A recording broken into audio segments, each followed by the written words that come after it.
Bah, heure na biso échangé. D'habitude, émission bandaka 23h45.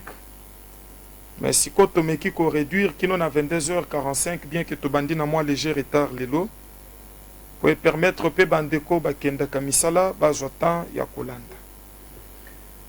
Lelo tozali ko développer mama na likambo na mutu ya mingi. Wezali kolobela guérison divine. Ezali tem oyo eko sala ke mutola late. Puisque likambo na Nzambe tokoteli yango na tina ya ke am ebikisama zoto pe bikisama. C'est-à-dire que bon moyez à la malam. Na l'air siko témoignage ezali suste na likambo na Nzambe. C'est que tina ya likambo na Nzambe ezali suste. Likambo na Nzambe zozo tina na l'air pe témoignage ezali. Alors ezali enseignement boyebi nazali ko écourter yango pe ko rassembler moi ba élément ebele vu que za na télévision. Tozali kosa la course na ngonga. Tokotanga d'abord na mukanda na Nzambe na Exode. Exode 15 verset 26. Mukanda na Nzambe ezoloba nini?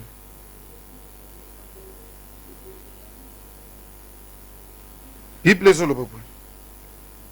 Il dit: si tu écoutes attentivement la voix de l'Éternel, ton Dieu, si tu fais ce qui est droit à ses yeux, si tu prêtes l'oreille à ses recommandations, et si tu observes toutes ses lois, je ne te frapperai d'aucune des maladies dont je frappais les Égyptiens, car je suis l'Éternel qui te guérit.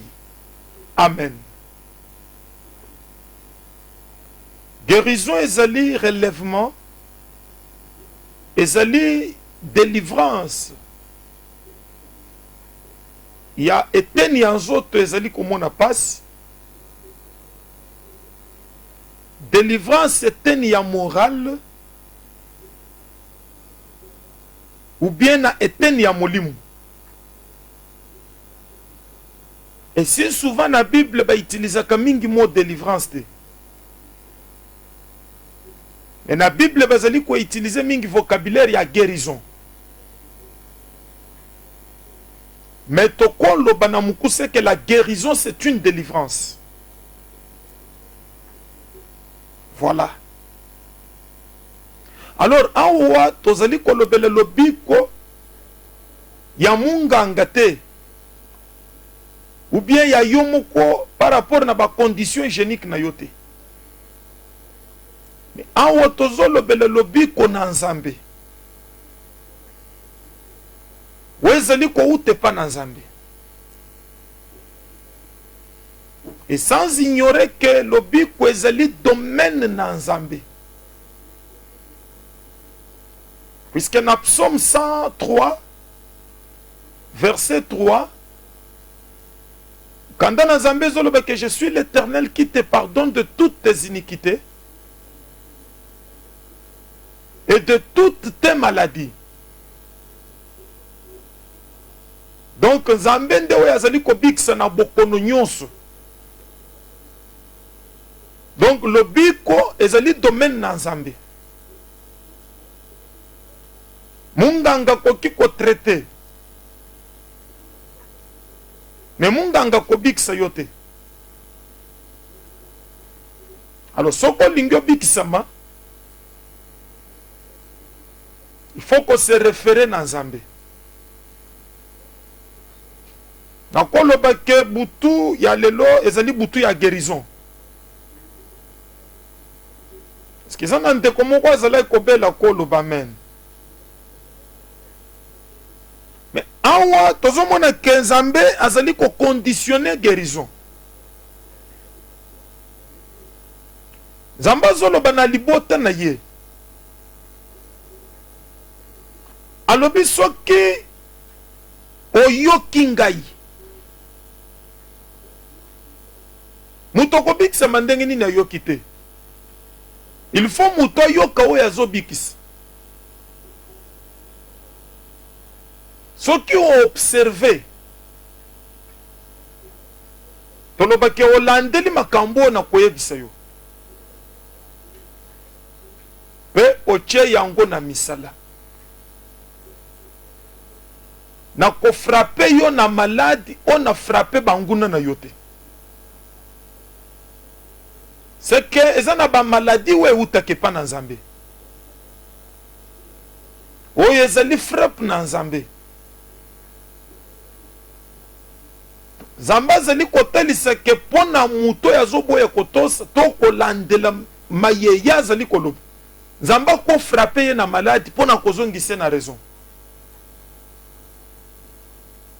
Alors Zamba zoloba que je ne te frapperai pas de toutes les maladies on a frappé na ngoma bota mususu. Pourquoi? Puisque je suis l'Éternel qui te guérit. Tcha d'abord na mutu na yo ke Nzambe ndazo bikisa yo. Comment ne le lobi ko pa monganga te? Et comment ne le lobi ko ne lo comme suste? Lobi ko ezali pa na Nzambe. C'est pourquoi comment na batu na babague magique na ba bracelet biloko alukuta. Mais comment na corona eye memiye, diabète eye memiye, na banzoloka, cancer eye memiye. C'est pour dire que ceux qui Nzamba bikiste, ma yeko bikisate. Biloko ananyos, ezali biloko apambe. Mais aho tozo mona ke Nzamba zo liye lobiko na bracelete. Nzamba zo liye lobiko na bague te. Nzamba zo liye lobiko na koyoka ye, ko observe pe ko salele liloba na ye. So koyoki nga malamu, puisque Nzamba zo loba na nzela na munoko na ngai. Observe maloba na Nzambe, o Nzamba zo tindelo na poko na lelo, oche yango na misale. Atoza na cancer, Nzamba zo bikisa yo. Muto bikisa ke Nzambe. C'est pourquoi même ngana lobaka na basali na Nzambe. Mais pourquoi ko le spectacle ya kopesa batu babegi ya lukuta? Ko luka ba aveugle ya lukuta? Namoni e bande kumsusu basala ka ba émission enregistrée na ba appel ya ba master na bango na ndako. Suko ye collection na télévision. Papa ngai na biki ekande ngolobi wana spectacle ozo sala ngopo na nini? Tu cherches quoi? Na lero koya na koka ya lukuta batu bakotika la suko mona na avenue.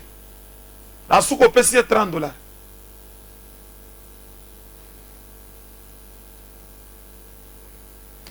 Alors la Bible dit je suis l'Éternel qui te guérit.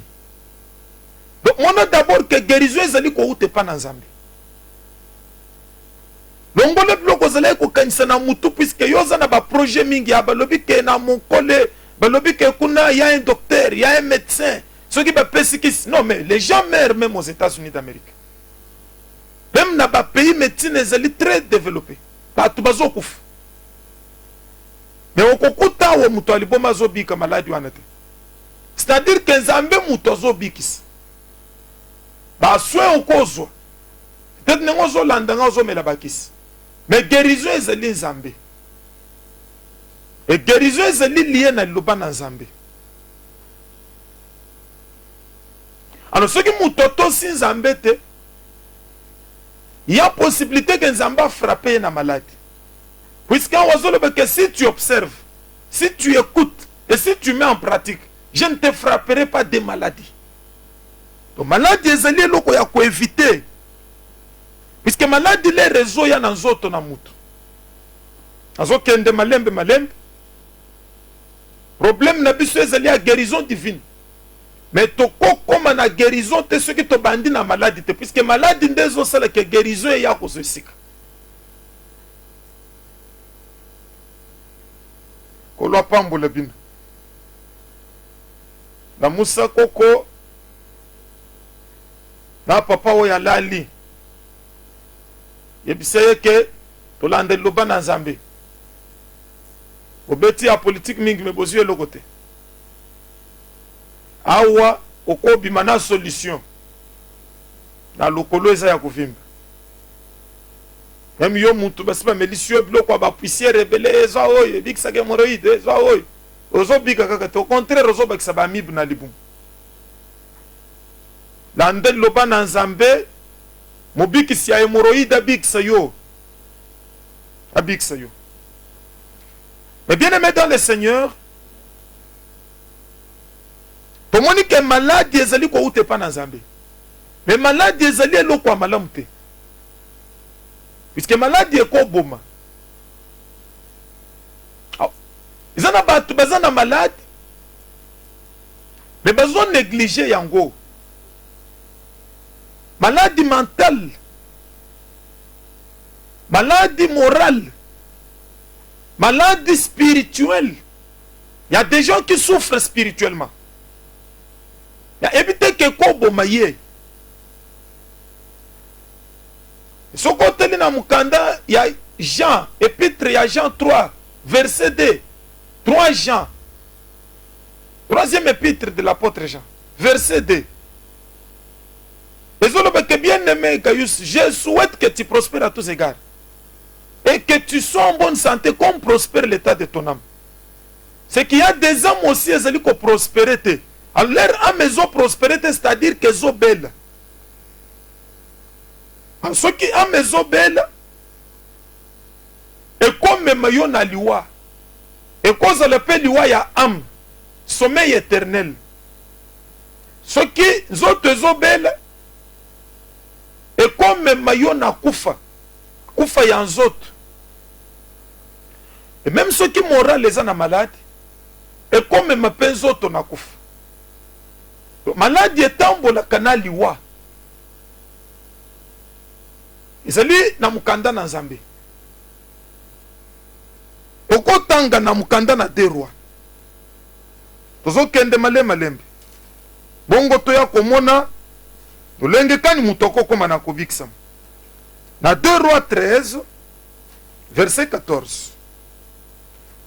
Abanze teoza na mukanda na Nzambe bisiko ozali. Awa mukanda na Nzambe zobete lisolo ya prophète Élisée. 2 Rois 13 14. Bible zolobe que Élisée était atteint de la maladie dont il mourut. Et Joas, roi d'Israël, descendit vers lui, pleura sur son visage et dit: mon père, char d'Israël et sa cavalerie. Aozomone qu'Élisée malade et kangakie. La Bible les autres, c'était un malade nin. Azalai kobele ba genou, motema, mais Élisée azalai kobele nin. La Bible les autres, c'est maladité. Mkanda na Nzambe zote c'est que malade et kangaki Élisée. Élisée oyazwa ki double portion ya Eli. Ya onction ya Eli. Élisée ozamba sala ki ne bikamwe belé. Mais malade kangiye. Élisée sambeli pona maladité. Bible zoloba ke malade yo ye komemaye na liwa. Malade était l'émission onction. Et 4 ministères. Et 4 moussala. Malade est même onction na Lilita. Ndeko soko luki délivrance. O luki kenzamba biki sayote. Malade est quoi kati soki ministre. Malade est quoi même yona manda me oke nango Lilita. Ils ont un honorable ou bakundami. Malade banga ki honorable te. Malade zo banga ki DGT. Même ki motei. Nenge na zote boy.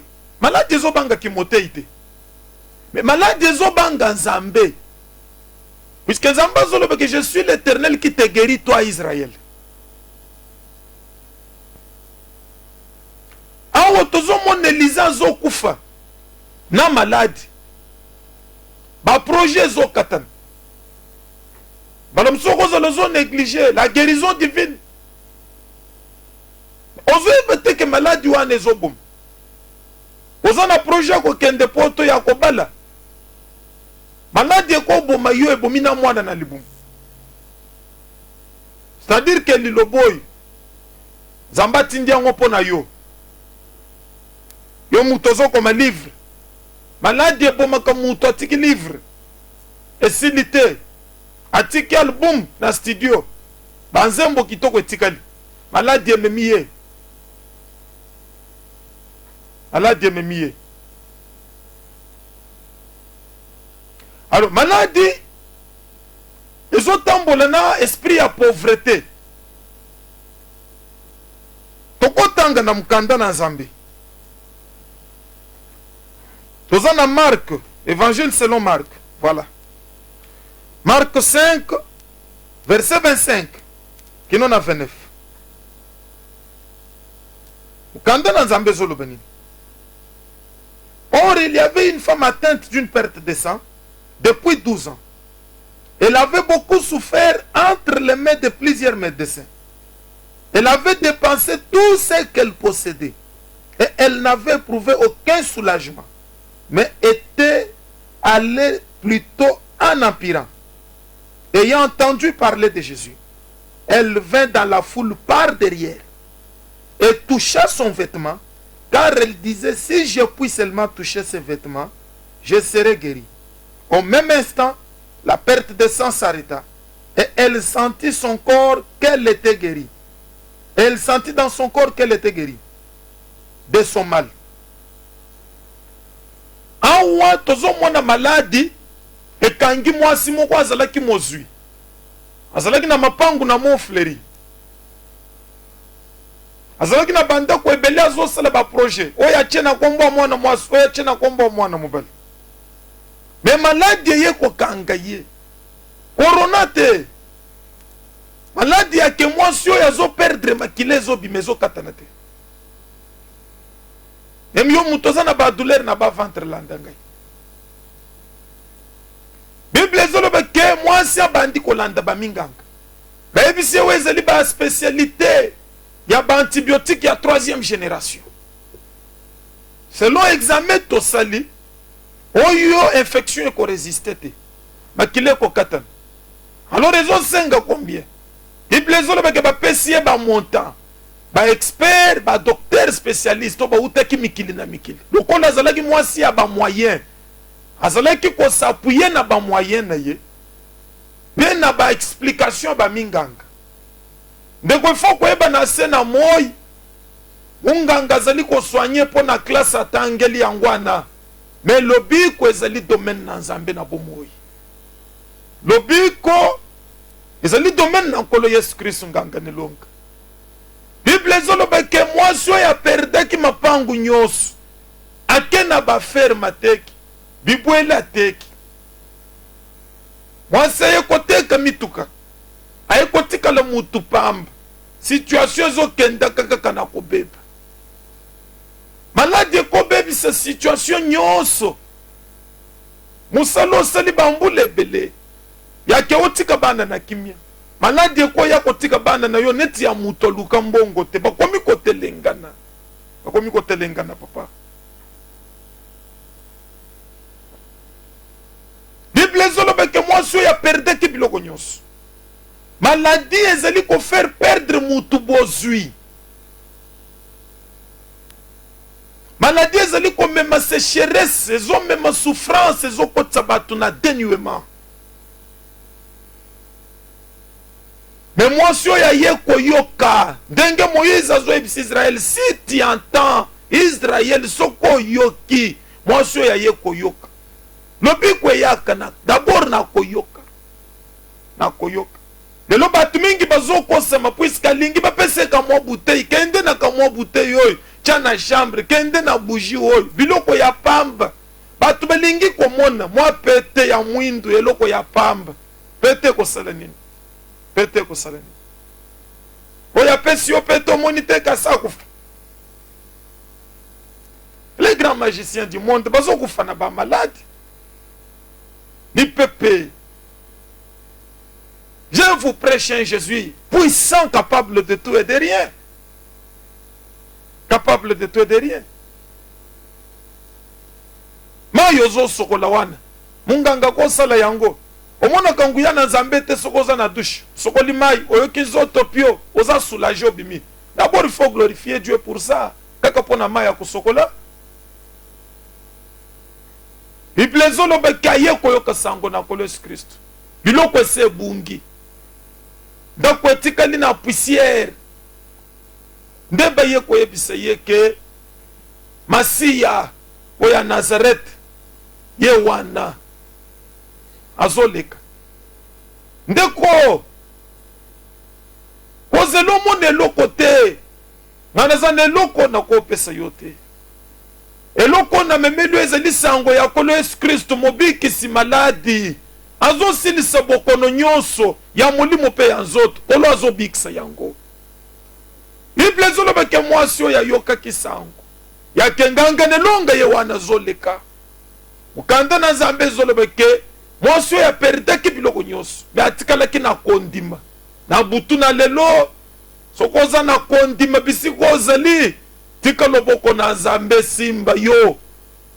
Tika loboko na Nzambe simba yo. Bible zoloba ke bayebisi ete ke landa ye. Bayebisi ete ka kobikisa yo. Me ye moko amilobeli kondimela mukaka na kati na mutu. Ye moko amilobeli ke soki na simbika ke lamba na ye. Orezaïsi sazoloba ke j'ai vu le Seigneur assis sur son trône et les pans de sa robe remplissaient le temple. Temple oyo pante ya robe ezali ko remplir ezali yo moyenge men. Or comme l'huile qui descend sur la tête d'Aaron ezo ki teti na barbe ezo ya ko reposer na pante ya robe. Onction eza na mutu na nkolo Yesu Kristo. Mwasi oyo amonelaki yango na makolo na ye. Alobi soki na ye kaka na ndenga komikitisa na se aliloba na Nzambe. Soki na simbi kaka suka ya aliloba na Nzambe wana na se wana ngai na kobikisa. Bible ezoloba ka alukaki même pas ke bamona ye. Alukaki même pas ke baye baye. Lelo batu bazo wele le lokumu. Lelo batu balingi ba spectacle. Batu balingi komikitisa na se na makolo na Nzambe te. Batu balingi ba spectacle. Bamone na réseaux sociaux azobine. Bamone azo sala biloko net nganga. Mais lobiko balukaka yango bongo te mon frère ma sœur. Lobiko eza bongo. Bible ezoloba katikala kina kondima ye na kati na batu bazo nyata ye. Bazo nyata ye. Eyo longwa. Yoza na makila. Na kati na biso zoluka nini mwasi abosoto. Ye kuna te problème na ye. Na simba le pan de sa robe. Wezali ko remplir temple. Era simbi nguye bimina kati na nkolo Yesu Kristo. Puisque yenda azalaki mobikisi na bato. Ebikisi ye. Oyo ba minganga ba mekaki kosala ba kokite puisque ezalaki domaine na bango te. Oyo mapango etekamaki melongi te. Kondima na ye eye kosala kabike pa na nkolo Yesu Kristo. Deko okoza loso perdre biloko ebele otamboli na ndako ya bamarabu ya bambikudi olandi ba aventurier na télévision obiki te soko simbi liloboy Nzambe na Israël azobikisa yo. Alors antomoni ke malade ezomema kufa, malade ezomema pauvreté, malade ezali kofera arrêter ba projet ya mutu, malade ezali ko limiter vie. Makambu nyonso ezokatana. Mais lolenge kani tokokoma na kobikisa. Puisque déjà esprit à pauvreté se côté léon nanda kwa partir ya maladie wana ya papa. Mais lobi ko ya ndenge nini? Puisque stérilité déjà ils menacé bino. Boka bwana na libala. Ba melisi bino biloko na ba faux prophète. Bazui ba offrande ba kei ba si ba changer ba avenir. Balekela ka lisusu wana te.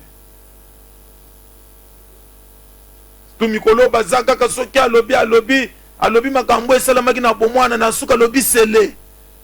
Likambu ya ntubeleza lakate. Likambu ya ke luka Nzambe ezalaka zakaka ba promesse étoile scellée esili. Soki ba scellé a changer avenir. Ake na avenir mususu.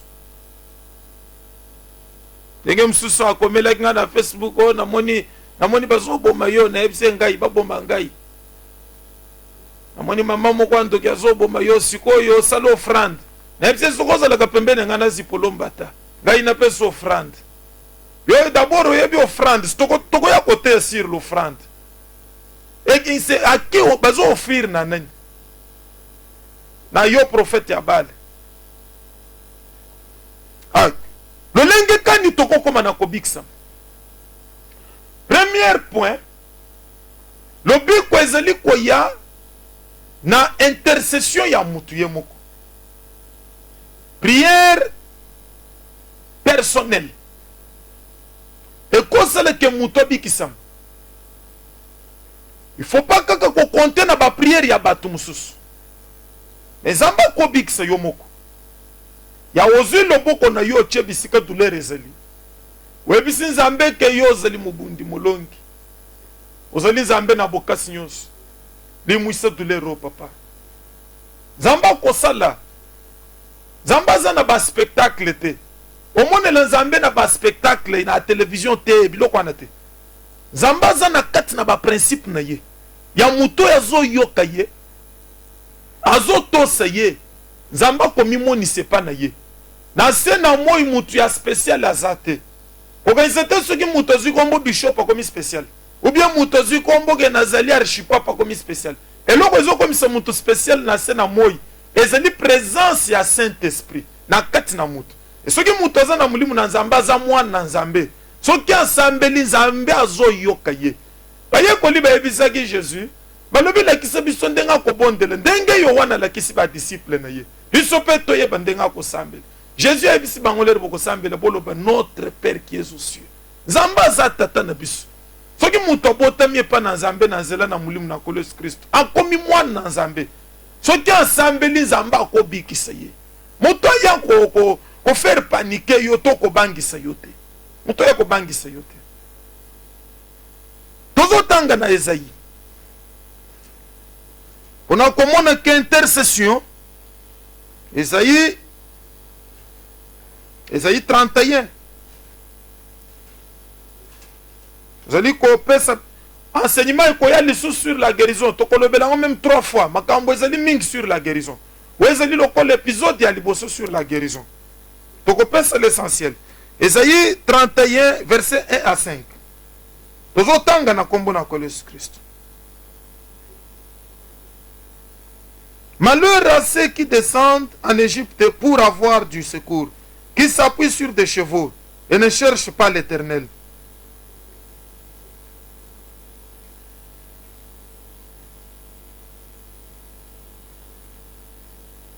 Bon, yoko tanga biso tozo kende na enseignement. On a gagné temps puisque bazo signaler nga quelques minutes déjà na sina consommer makambo eza mingi ya koloba. Na moment ozo belle. Soko sambeli net Ezekias. Zamba ko biksa yo. Na tango ya Ezekias, prophète Esaïe azalaki. Oya yaki ko ebisa yeke ozo kufa. Zamba lobi bongise biloko anda kuna yo na batu ya anda kuna yo puisque ozo kende. Ezekias akangaki prophète na bilamba te. Alobi te yebisa nzambe na yo. Takufa te. Lokolo yo muto solo laki na ye. Yebisa ye. Batu na nzambe ba na nzambe mingi ba panikaka. Ozo paniquer pourquoi? Nous avons un Dieu omniprésent. Azaka na chambre à pasteur. Nzamba za même na chambre na yo. Dieu peut faire quelque chose. Oko benga pasteur numéro ezo lekate. Mais tu as un Dieu. Oya lobaki ke na kotika binote. Bible ezo lobaki Ézéchias a tourné longi na ye na mire. Et il versa d'abondantes larmes. Ézéchias a bandi ko sambela nzambe. Ye moko azo intercéder. Azo ebisa nzamba lobi kanisa ke na tambola ki na boyenge meni. Lobi ko ezali ko ya l'air muto azali boye. Correct.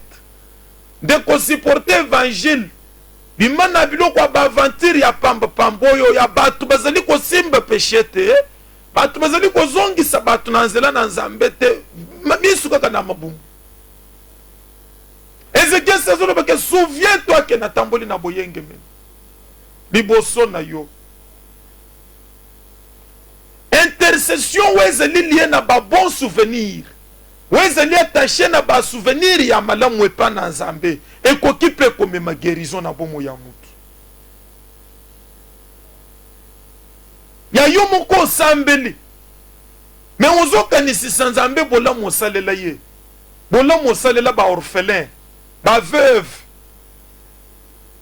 Yo kipaka te koseme, yo soko bimi na supermarché, c'est-à-dire ko botolaki Nzambe na lole, okopesa mama oyo ya mukolo wana 1000 francs te, même mwana wana orphelin, papa na aveugle, pona yo batu nyonso na baza bandoki, yo ozwi puisque yo za muninga na Nzambe.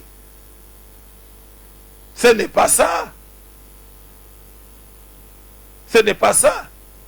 Il faut kotambola l'intégrité, kosunga batu pe kosalela Nzambe, e kosunga yo mukolo ya malade, lero kosambele lokolo Ezekias, Nzamba kobikisa yo.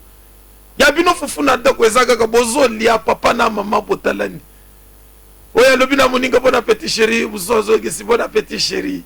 Après bon lobi gloire au Seigneur, Dieu soit loué. C'est fini. Kaka bino mibale na kuzu. Mutu ya libanda ko liate. Na lero wana koya kobika ndenge ni lero malade ko kanga yo. Koya kobika ndenge ni.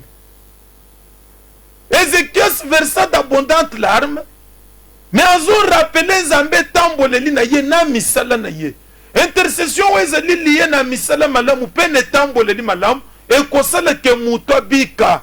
Thomas Jacques azoloba que quelqu'un parmi vous est-il dans la souffrance, qu'il prie. Thomas azoloba te kakende kaka basambelele qu'il prie. Ensemble, Jacques 5 verset 13. Ézéchias azalaki na souffrance liwa etelemeli malade sekangizo to Ézéchias asambeli Nzamba longoli malade ndeko zobela yekola kosambela koluka Nzambe kolwa longola malade wana tozokende rapidement soki eza na makambo tokolobela te na ba mateya mosusu tokoya kopesa tokoya kobakisa yango ba numéro na biso ezali affiché na se wana ya koko benga biso après émission pour na prière tokopesa adresse ya église na suka na mukanda na Matthieu, évangile selon Matthieu. Tozokende Matthieu 8. Tozomona ke intercession ekokipe kobikisa mutu. Na sima na prière personnelle lokole ya Ezekias. Intercession ya ozo interceder pona mutu mususu ekobikisa ye. Deko na yo ozobela na poto. Moninga na yo. Prière na yo. Prière ya basel na Nzambe ya ba intercesseur ekosala peke obika. Matthieu 8. Toza kosala course na ngonga. Matthieu 8, verset 5 à 13. Bible zoloba que comme Jésus entrait dans Capernaum, un centenier l'aborda, le pria et disant, Seigneur, mon serviteur est couché à la maison, atteint de paralysie et souffrant beaucoup. Jésus lui dit, j'irai et je le guérirai. Le centenier répondit, Seigneur, je ne suis pas digne que tu entres sous mon toit. Mais dis seulement un mot et mon serviteur sera guéri. Car moi qui suis soumis à des supérieurs, j'ai des soldats sous mes ordres. Et je dis à l'un va, et il va, à l'autre viens, et il vient. Et à mon serviteur fais cela, et il le fait. Après l'avoir entendu, Jésus fit dans l'étonnement, et il dit à ceux qui le suivaient, je vous le dis en vérité, même en Israël, je n'ai pas trouvé une aussi grande foi. Or, je vous déclare que plusieurs viendront de l'Orient et de l'Occident et seront à table avec Abraham, Isaac et Jacob dans les royaumes des cieux. Mais les fils du royaume seront jetés dans les ténèbres du dehors, où il y aura des pleurs et des grincements dedans. Puis Jésus dit au centenier, va, qu'il te soit fait selon ta foi. Et à l'heure même, les serviteurs furent guéris. Awezeli kolo na biso Yesu Kristo mobundi molongi.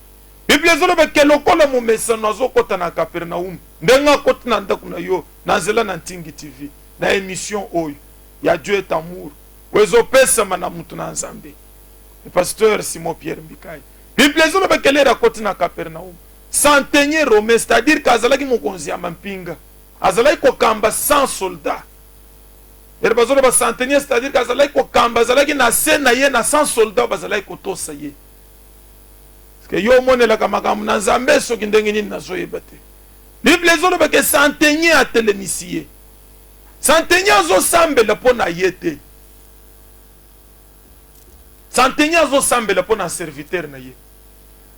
Yo serviteur lipo kopesa yete ya ye fufa zo liela kaka na moi puisque ya za mubole bongo mukolo nini okokende na prière député osambela pona musali na yo mukolo nini yo pasteur okosambela pona ba intercesseur na yo pona basali na yo batu ya lelo balingi lokumu malete munene bwe lokola assistant ya sénateur ye wana zo kende moko ayaki bongo azoluka te l'église. La mallette munene, je suis apôtre, j'ai fait ça, j'ai fait ça. Mukete a fongoli mallette, natala na kati, zogande na kati ezalaki na ba esu ya mike wan, ba serviette. Na lobi me loku mozo lukela ya nini, po ba eba koza apôtre kaka sokyo memika bakata mallette boy. Nini ozo luka. Changer bizaleli ndeko. Changer bizaleli. A Bible zolo ba ke centenier ateli wo wana, ateli teke naza mokonzi ya mampinga. Centenier mbala moko atele misikolo Yesu abandi ko bondele ye pona musali na ye alobi o mokonzi nazana musali na ngai azobela esko ko bikisa yete intercession prière ya ko intercéder pona batu mususu ko bikisa bango. Tu peux être guéri par la prière de ton pasteur, des hommes de Dieu, des diacres.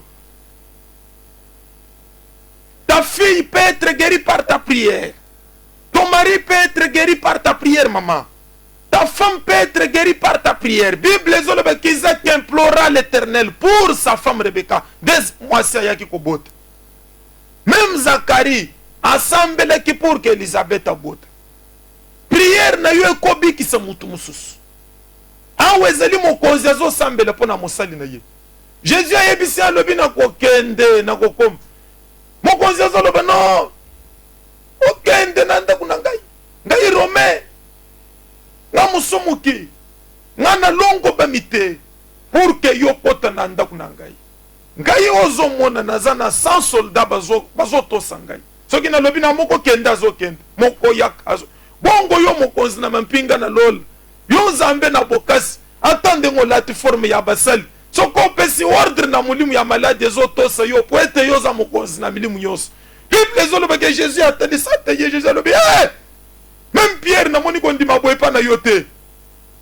Comment un païen, un romain, soda, encore zala na kondi ma ya boy, encore kumise Jésus na niveau, encore sambe la ngai boy. Mais l'apôtre Jacques dit quoi? Le sambo ya kondi me kobi ki sa mobeli. Soki akweya ki zamba ko relever ye, même soki asumuka ki mabunga na ye kolimu. Jésus a surtout qui na intercession ya centenier. Jésus a le dit non. Même l'église. Non moni kondi ma ya boyete. Yo mutoza la kasoko moni batu bavandi na moi terrasse bazo le kambe baza ba pagana. Yo za musantu. Oza na Bible ya munene boya ane 70. Na ebiso ke kibosantu eza kun. Kibosantu eza na Bible wana. Beaucoup prêchent la parole, ce sont des occultistes. Ils parlent de la sanctification, ils n'ont pas l'esprit qui sanctifie. Ils sont dans l'occultisme et parlent de la sanctification. Ça n'a rien à voir avec la sainteté. Ce qui déclare l'homme saint, c'est la présence du Saint-Esprit na kati na mutu.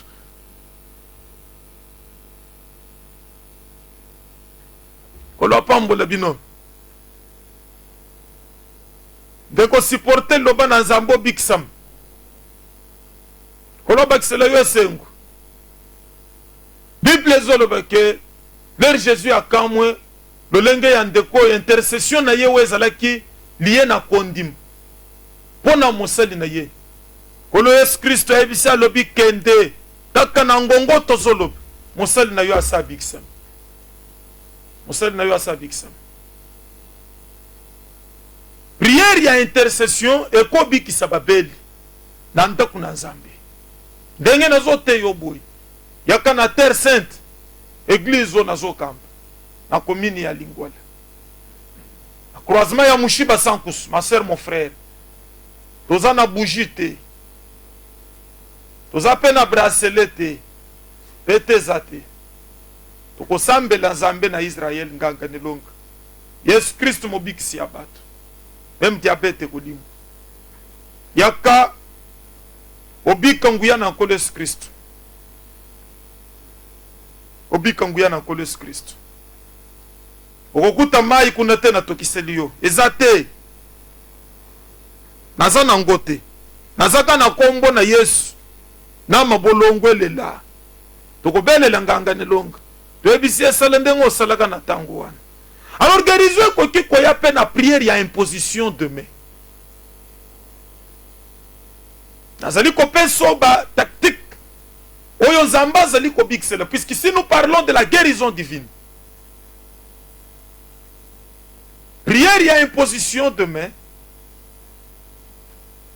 ezali prière oyo ezali kobikisa mutu c'est pourquoi kolingaka pe batiela kwa maboko na n'importe qui te nano yebi esprit oyo ezali koanime mutu te puisque alati fédération elongi lokola papa sango olobi non il est doux il est calme mulimu na Nzambe aza kuna te mulimu na Nzambe eza eloko mosusu Bible ezoloba qu'il se déguise en ange de lumière ebele bazwi forme ya baange de lumière baza baange ya ténèbre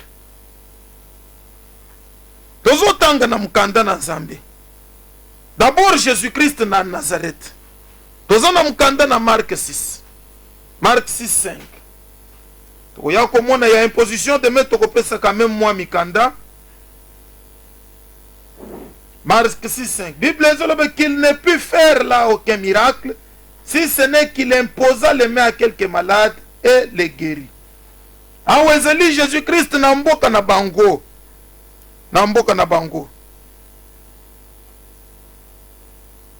bazo lukasala bikamo me ba incrédule bazo ndimela yete bazo minimiser ye na moma ba paganu ba soda rome ba santenye bazo ndimela ye bazo honorer ye bango bazo loba yo mwana Marie na Joseph toyebi bandeko na yo après na simana ko humilier ye bazo lukasiko Jésus asala miracle. Il y a des fidèles comme ça na simana ko humilier Jésus na kuzu place azalaki na boîte de nuit. Si quoi zoluka Jésus a sili sapoto ezana logolo. Jésus a kosala nini? Ozoluka miracle. Jésus a sala miracle lokola nganga te. Jésus a sala miracle d'abord ya muto zo se convertir. Bible ezoloba que cherchez premièrement le royaume des cieux, le reste vous sera donné après. Jésus a zali ko privilégier d'abord le biko ya âme. Eza miracle ya spectacle. Spectacle wana et pas bamando nezali. Ya omoni bache mutu biloko ababimisi mulangi onde molimo alotoko bachaki non mais biloko tozo mona lelo na télévision évangile ya royaume des cieux zate eza ya ke mutu azalaki mwasi andumba aye abiki na hémorroïde azongeli kaka kindumba wana eza miracle ko ute pas Jésus te miracle ezali ko ute pas Jésus azoloba boy allez-y annoncez la bonne nouvelle du royaume des cieux, chassez les démons, guérissez les malades, délivrez les captifs. D'abord, pour annoncer bonne nouvelle, il y a que répands-toi, abandonne la magie, et nasimana yango pour guérir ce maladie. Ezao bino bozo sala mikolote. Bino bozi bonganga, boye nango nanda kuna Nzambe. Bonganga. Ça il faut aller le faire au village. Kosala yango na on a dit pouvoir coutumier. Ça n'a rien à voir avec l'évangile du royaume des cieux. Albolanda. Bible zolobe kawa boy kosala bikamu. Mais le kola zeli Nzambe na mawa a imposé maboko na quelques malades o bazalaki wana abikisi bango. Donc guérison ekokipe koya na imposition de main ya ba représentant ya Christ, ya ba apôtre, ya ba disciple, ya ba sel na Nzambe o Nzambe atelemiseli bino na église. Bato wana faut ko honorer bango pour que l'air bazo tchelo maboko ba tchelo maboko na esengo, ba tchelo maboko na esengo. Puisque lelo Jésus tozo mona yete tozo mona le na nzela na baseli na yepe tozo yokele na lilupa. Alors bato wana faut ba tchelo maboko bazala na Christ na kati na bango, puisque bantoma bazolo bake soki tozali ko agir ezali bisote, mais c'est Christ qui agit en nous. La Bible dit que c'est Christ qui agissait na kati na bantoma. Lelo bozana baseli na Nzambe bazana église. Soki Christ azali ko agir na kati na bango, lukaka ko pesa bango limia ko respecter bango pour que ba plaise à la guérir. Là je m'adresse même aux politiciens. Ba pota ya Congo, maladie ya Congo, il faut pas ko honorer batu na Nzambe. Pour que l'air bazo sambe le mitema na bango ezala pembe. Zamba ka usaba pota wana. Kokota na biloko ezolo ba na ba réseaux sociaux. Ya batu bazo sakanela baseli na Nzambe te. Okolo bango na sentiment mais ozo yeba retour te. Faut respecter les hommes de Dieu. Tokomi ko kende na suka. Na mukanda na Luc 13:13. Ganaza politicien te, ganaza pasteur, mais je prêche tout le monde. Mutuna mutozo zo par na ye pour kabixam. Luc 13:13. Et il lui imposa les mains. À l'instant, elle se redressa et glorifia Dieu. Awezali Jésus na synagogue kuti mwasi moko azalaki mwana na Nzambe, puisque Bible ezoloba ke une fille d'Abraham. Mukongo ezalaki akongumbama depuis 18 ans. Benge Satan angumbi fi ya bato bele. Angumbi makambu ya bato bele. Angumbi maboko, angumbi mukongo. Alors l'air Jésus ateli ya bengani mulima be. L'air bengani mulima be. Bible ezoloba ke Jésus atandi loboko. Acheli mwasi oyo. De kotika loboko na Nzambe simba yo. L'air Jésus acheli loboko. Mbala moko abikisi ye à se redresser. À se redresser. Na maboko abaseli na Nzambe, redressement ezali. Ya keweza laki ya kongumba meko zonga tout droit. Bato yo zo tongo zo finga tongo poko. Puisque basi ba insinué yo biloko na ba sataniste bazoleka na télévision pona ko sakanela ba papa ya kondima. Sakanela ba papa kondima. Na uta ko lobela yango mikolo eleki sur la malédiction de Cana, de Cana. Bato na bo pesa bango attention te. Ba papa ya kondima, ba papa Soni, ba papa évêque, ba papa apôtre mbiye mule. Bato na ba l'exhibition comme na Nzambe, baza bato ya ko sakanela te. Yo kaka lelo beke yo uti na lolo mapate fongwa mi okwe yo za très sain. Soki tozwi téléphone na yo to fongoli to komona bilembo ya sainteté na kati. Po ya ko sakanela bato batamboli na Nzambe plus de 40 ans. La Bible dit que Jésus a imposé fille d'Abraham au maboko à se redresser après 18 ans. Ya yo malade na ebité cause de cesse di bambula boni. Ezali à 18 ans, ezali en botama. Ou bien ezali avant 18 ans, ou bien ezali après. Jésus a ko simba yo. Par l'imposition des mains des hommes de Dieu. Zamba ko biksa yo. Soko ye ke tocheli yo maboko. To beleli Nzambe. Kolo ko biksa yo. Pona ko sukisa. Na weta l'imposition de mains. Tozali na acte des apôtres. On ezali mukanda ya suka.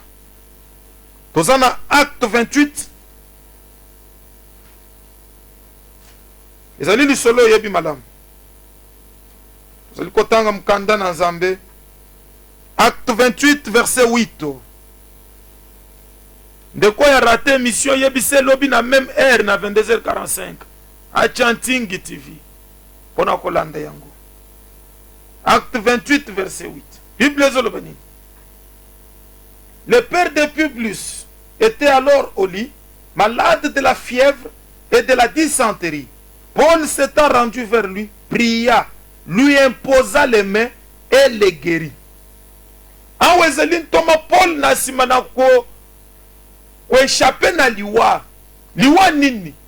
Basala ki 3 mois likolo na Nil. Na mai. Bakangami bazoe bate bakokoma to bakokoma te.